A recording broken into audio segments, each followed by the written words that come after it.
ब्रजेश पाठक का बटुकों का सम्मान करना शंकराचार्य और सीएम योगी के बीच तनातनी के संदर्भ में बेहद महत्वपूर्ण है। कल भी ब्रजेश पाठक ने बटुकों के साथ बदसलूकी पर बयान दिया था।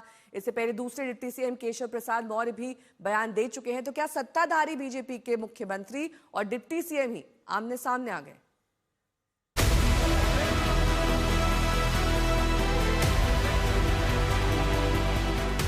माघ मेले में शंकराचार्य स्वामी अविमुक्तेश्वरानंद के साथ मारपीट और उनके शिष्यों की शिखा खींचने का मामला 1 महीने बाद भी शांत नहीं हुआ है। विपक्ष तो शंकराचार्य के साथ पहले ही खड़ा था।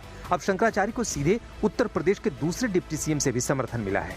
ब्रजेश पाठक को सबसे ज्यादा आपत्ति इस बात से है कि शंकराचार्य के शिष्यों को चोटी खींचकर घसीटकर पीटा गया। वो दोषियों पर कार्रवाई की बात कर रहे हैं, लेकिन ये कार्रवाई कौन करेगा ये नहीं बता रहे। माघ मेले के दौरान जो बटुकों की चोटी को खींचा गया है उसको कोई भी सही नहीं ठहरा सकता। इसी संबंध में एक प्रश्न के जवाब में हमने कहा था, और ये चोटी खींचना, शिखा खींचना ये पाप नहीं महापाप है, और जो भी दोषी उसको कड़ी सजा मिले। डिप्टी सीएम ब्रजेश पाठक का ये बयान सिर्फ शंकराचार्य को समर्थन नहीं है, बल्कि सीधे सीधे अपने मुख्यमंत्री की मुखालफत है। उनका ये बयान बता रहा है कि उत्तर प्रदेश के मुख्यमंत्री और दोनों डिप्टी सीएम एक पेज पर नहीं है, और कम से कम शंकराचार्य के मुद्दे पर तो बिल्कुल नहीं। क्योंकि ब्रजेश पाठक से काफी पहले दूसरे डिप्टी सीएम केशव प्रसाद मौर्य भी शंकराचार्य के साथ हुई इस मारपीट के खिलाफ बयान दे चुके हैं। ब्रजेश पाठक का ये बयान ऐसे समय में आया है जब 5 दिन पहले ही विधानसभा के अंदर योगी आदित्यनाथ ने इस पूरे विवाद में शंकराचार्य को कटघरे में खड़ा किया था। अब ब्रजेश पाठक के बयान पर स्वामी अविमुक्तेश्वरानंद की भी प्रतिक्रिया सामने आई है। उन्होंने साफ तौर पर इसे सनातन से जोड़ा है। ये प्रसन्नता का विषय है कि कम से कम यूपी का एक नेता सनातन धर्म की जो दार्शनिक पृष्ठभूमि है कि हम कुछ भी करते हैं उसमें जो कुछ करते हैं उससे पाप हो सकता है या पुण्य हो सकता है, इस कसौटी पर कस करके हम अपना आचरण आगे बढ़ाते हैं। इसको कम से कम किसी ने समझा, तो इसलिए ये ब्रजेश पाठक जी के द्वारा कही गई जो बात है ये सनातन धर्म की बात है। हर व्यक्ति शंकराचार्य नहीं लिख सकता। हर व्यक्ति हर पीठ के आचार्य के रूप में जाकर के जहां तहां वातावरण खराब नहीं कर सकता। उन मर्यादाओं का पालन सबको करना होगा। और अगर वो शंकराचार्य थे तो क्यों आप लोगों ने लाठीचार्ज किया था वाराणसी में? क्यों एफआईआर लॉन्च किया था? आप नैतिकता की बात करते हैं। योगी का तर्क है कि अगर शंकराचार्य को उस दिन पालकी के साथ स्नान के लिए जाने दिया जाता तो वहाँ भगदड़ हो सकती थी, लेकिन फिलहाल तो ब्रजेश पाठक के शंकराचार्य के समर्थन में उतरने से यूपी में नया विवाद खड़ा होता दिख रहा है। जाहिर है समाजवादी पार्टी को राजनीति का मौका मिला है और बीजेपी के पास अब कहने को कुछ बचा नहीं है।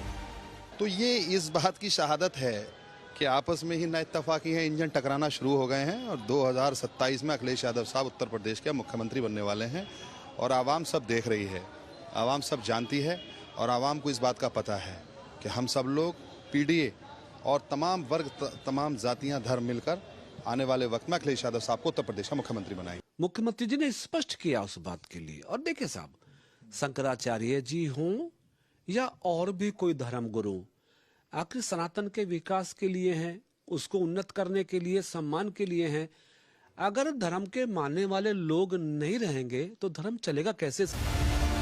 कुल मिलाकर बीजेपी की स्थिति इस मामले में थोड़ी गड़बड़ दिखती है, क्योंकि मामला सीधे शंकराचार्य के अपमान से जुड़ा है। भले ही बीजेपी ये कहे कि स्वामी अविमुक्तेश्वरानंद शंकराचार्य नहीं है, लेकिन यहाँ सवाल उनके शंकराचार्य होने का नहीं, बल्कि एक संत के साथ मारपीट और उनके शिष्यों की चोटी खींचने का है।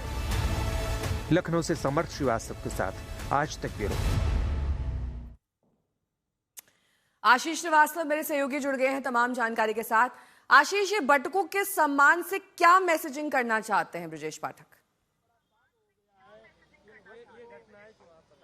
बिल्कुल नया, देखिए सबसे बड़ी बात है जिस तरीके से शंकराचार्य का मुद्दा उठा, वहां पर शिखा को खींचने का वीडियो आया, उसके बाद कई तरीके की बातें उठी। आज डिप्टी सीएम ब्रजेश पाठक के आवास पर इन सभी बटुकों को, तकरीबन 101 बटुक थे, उनको बुलाया गया और वो सभी पहले तो धन्यवाद दिया उन्होंने ब्रजेश पाठक का कि उन्होंने आवाज उठाई उन समाज के लिए, सनातन समाज के लिए, ब्राह्मण समाज के लिए और शिखा के सम्मान के लिए। इसी वजह से अब जब उन्होंने यहाँ पर आकर प्रशंसा की तो उसके बाद डिप्टी सीएम ब्रजेश पाठक ने उनका सम्मान किया, उनको पुष्प अर्पित किए, उनको माला पहनाई और ये सभी कहा कि वो कहीं ना कहीं साथ में खड़े नजर आ रहे हैं, जो इकलौते चेहरे बताए जा रहे हैं ब्राह्मण समाज के। और इसी वजह से अगर आप मेरे पीछे भी तस्वीर देख रहे होंगे तो ये सब ब्राह्मण समाज से लोग आए हुए हैं और ये ब्रजेश पाठक का आवाज था और यहीं पर ये सारा सम्मान हुआ है उनका। इन्होंने पहले तो धन्यवाद किया बटुकों ने सारे कि आपने हमारी बात रखी, कम से कम शिखा का सम्मान किया, क्योंकि शिखा उनके लिए सबसे ज्यादा प्रतिष्ठित होती है और इस वजह से अगर उनको खींचा गया है, शिखा को खींचा गया है, तो वो अगर कोई उसके साथ खड़ा है तो वो डिप्टी सीएम ब्रजेश पाठक है और इसी वजह से वो ब्रजेश पाठक का धन्यवाद कर रहे थे। और यहाँ पर धन्यवाद के बाद उन्होंने सम्मान सारे बटुकों का किया, फूल अर्पित किया, दही जलेबी खिलाया, उनको शॉल अर्पित की और साथ ही साथ उनके चरण स्पर्श भी किए। तो ये एक मैसेजिंग भी है कहीं ना कहीं और ये दिखाया गया है कि डिप्टी सीएम ब्रजेश पाठक जो चेहरा है ब्राह्मणों का, वो आज बटुकों के साथ और शिखा खींचने के मामले पर पूरी तरीके से वो इसका विरोध बता रहे हैं।